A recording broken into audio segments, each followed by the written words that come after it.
Mm, mm, mm, mm, mm, mm.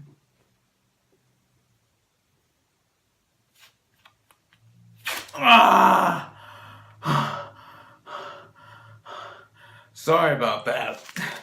I was trying to imitate Frances McDormand's character from this movie while keeping the dialogue PG rated. To hell with it. Fucking! What is up, everybody? Random Random Man here, bringing you my review for 3 Billboards Outside Ebbing, Missouri. Now, the plot basically follows a mother, played by Frances McDormand, who takes matters into her own hands as the police in her town, the fictional Ebbing, Missouri, are unable to find a suspect in her daughter's murder case. So, she purchases 3 billboards outside of this town to call public attention to the unsolved crime. Going into this movie, I had quite a bit of interest with it, given its plot, even though I have never seen a film from this writer and director. This film was written and directed by Martin McDonagh, who has previously done films such as In Bruges and Seven Psychopaths, yet the cast and the humor that appeared in the marketing to this movie had me on board.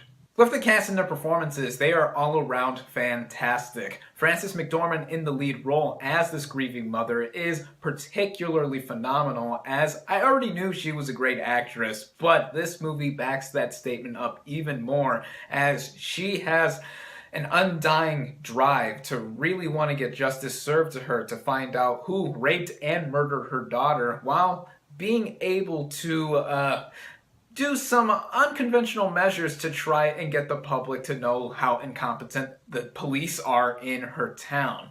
Her performance is aided with some emotional depth within her, especially during one specific scene, along with all of the anger that she does exude, making her a humorous character as well. The supporting cast in this film are also great, including Woody Harrelson as the sheriff of this town, Sam Rockwell as this really racist cop who looked like he was drunk half the time he was on screen, but that added to him being a funny character and also superb in his performance. John Hawkes as the ex-husband to McDormand's character. Haven't seen him in a movie in a while, but it was nice to see him here.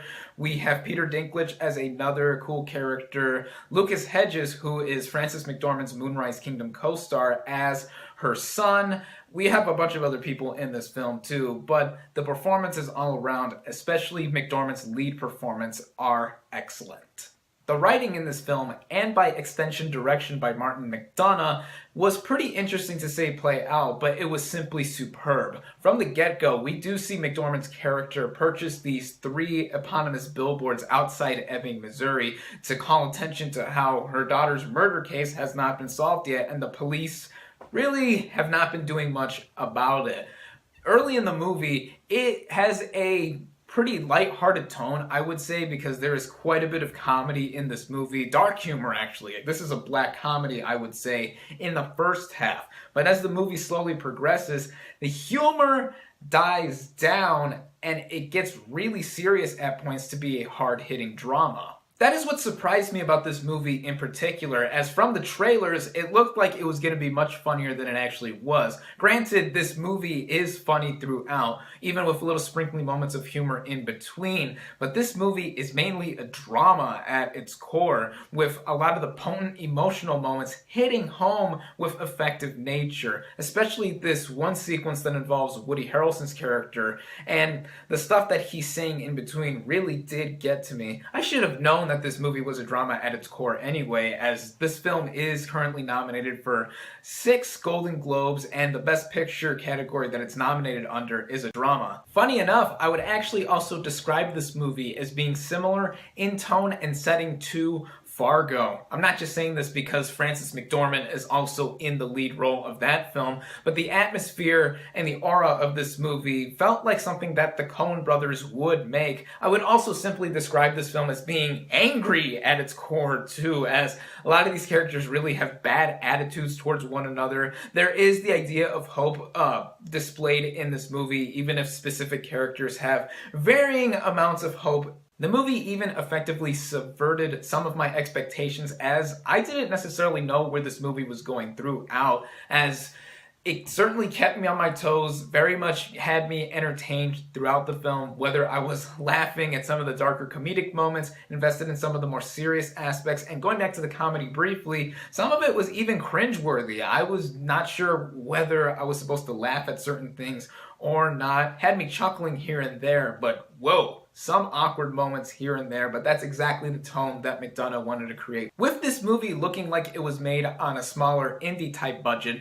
the technical merits, generally speaking, for this film are well done. This movie looks and sounds great. The original score by Carter Burwell I thought was fine. The cinematography, like during some nightly sequences, made the movie pop out. The billboards themselves look great with the minimal production design of the film. The actual town of Ebbing, Missouri feels very lived in, very desolate, as not many people look to be living in this area. The pacing for this movie is also nicely timed at a little under 2 hours. I was never necessarily bored watching this film, as I was so into seeing these characters talk to each other, bounce off of each other with unfiltered and uncensored dialogue. These characters really liked to speak whatever was on their mind, and a lot of them had hilarious results with it. Really, the only issue I have with this movie kind of has to do with the ending. I definitely understood McDonough's intention with